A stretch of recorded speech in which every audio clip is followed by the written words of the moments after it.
Nandito ngayon sa harapan ko ang isang senior citizen na si Tatay Dong. Ang reklamo niya, ang pananakit parati sa kanya ng kanyang kinakasama, hindi sila kasal, na si Buba. Ngayon maya-maya, kahit sabi nga ni Attorney Lorna, kahabla-habla ang mga ginagawa ni Buba, ipagtatanggol naman si Buba maya-maya ng kanyang Nanay Fina. Pero bago natin kausapin si Nanay Fina, ang ebidensya, ipakita natin ang mga ebidensya. Eto na, may walis, mayroong kupita, may tabo. Ano ba yan? Ano to? Para saan to, tatay? Ito. Ito, tay. Para saan? Papalo niya. Saan ihahampas sa'yo? Kahit saan ako matama niya, basta makatama. O saan ka na tinamaan ito? Natamaan ako rito. Bukod saan? Saan pa? Minsan, dito pa nga minsan sa bahita. Sa hita? Ito. Itong walis na to, saan ba to? Ano pa niya, hampas pa niya sa... Inahampas sa'yo. Hindi kasi minsan, di ba, ang mga nanay, mga magulang, pag disiplina ng bata, minsan walis ang ginagamit. Bawal manakit. Pero minsan kasi ang mga bata natatakot pag may hawak ka ng ganito. So susunod na sila sa'yo ngayon, di ba? Baka yun talaga ang kailangan gawin ni ate sa inyo para sumunod ka sa pagbibigay sa kanya ng tama, Tatay Dodong. Di ba? Yun lang naman ang naiisip ko. Ito tayo, last na to. Itong tabo na tumama sa inyo. Tumama talaga Paano sa- tumama yan? Ang laman. Ha? Ang laman. Oh, bakit? Ano laman ito? Habang nag-tricycle ako nga, pinalayas niya ako, O, anong laman? tubig. Oh, Tubig lang naman pala. Malamig ba init? Malamig. Kaya, alam mo, nakakaiwa ka na talaga dyan, ha? O ikaw, Buba, sa bahay, ang dami mo palang modus. Ang dami mong armas, Day. Nakakatakot. Okay. So, aminado ka na ginagagawa mo yung mga ganon. Oh. Ayun. Nanay Fina, okay, anong problema mo? Kasi kakampi mo siya, di ba? Anong problema mo?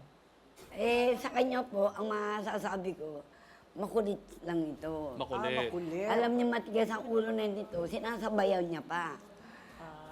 Kaya hindi sila nagkakasundo. Kaya ang ginagawa ko, pag nadadatnan ko nag-aaway sila, pinatitigil ko para wag lumala. Nay, naiiyak ba kayo? Bakit kayo naiiyak, Nanay Fina? O ikaw, hindi makapagsalita ang nanay mo. Bakit sa palagay mo ganyan yung nanay mo ngayon? Hindi ko kasi naahawa siya sa akin. Kasi nga po, may sakit na rin ako. Magulo pa yung buhay ko. Yung napapangasawa ko, minsan hindi wala rin sa ayos. Yan na nga ba ang mahirap sa ending, iyakan talaga pag parang wala ng pag-asa. Pero asahan po ninyo, dito po sa programang ito, parating may pag-asa sa dulo. So, abangan lang ninyo paano natin ito paplansyahin, yung gusot na yan. O eto na, kung si nanay nagre-referee, 74 years old na, may isa pang referee ang tatawagin natin, ang kakampi naman ni Tatay Dong, si Kagawad Cecil. Humarap ka na!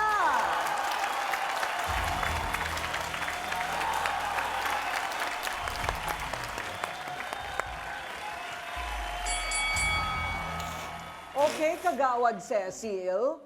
Ano naman ang pagkakaintindi mo sa sitwasyon niya? Kasi po, sa totoo lang po, si Buba, skandalosa. Ay, may ganun pa. Paano siya nag-iiskandalo, ate? Tulog pa ang mga kapitbahay, ang ingay niya. Dumadaan ka lang, hindi siya masaway. Ulit-ulit niyang inaaway si Papa Dong.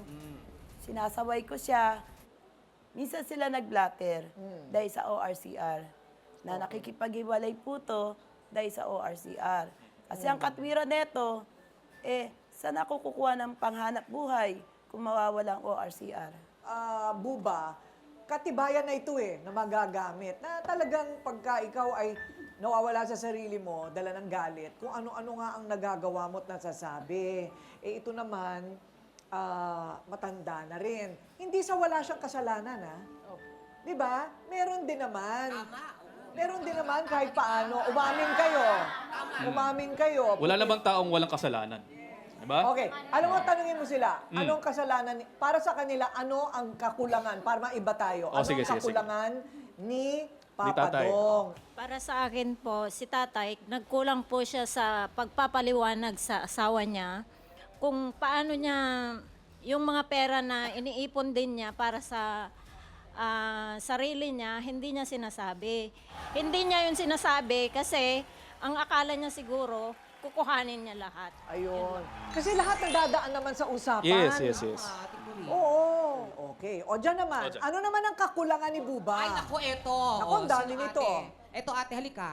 Anong kakulangan ni Buba? Ang kakulangan ni Buba kay tatay, akala niya siguro, kaya nagtatago si tatay sa kanya, may pinaglalaanan, may girl. Ay, girl! Oh! Ay!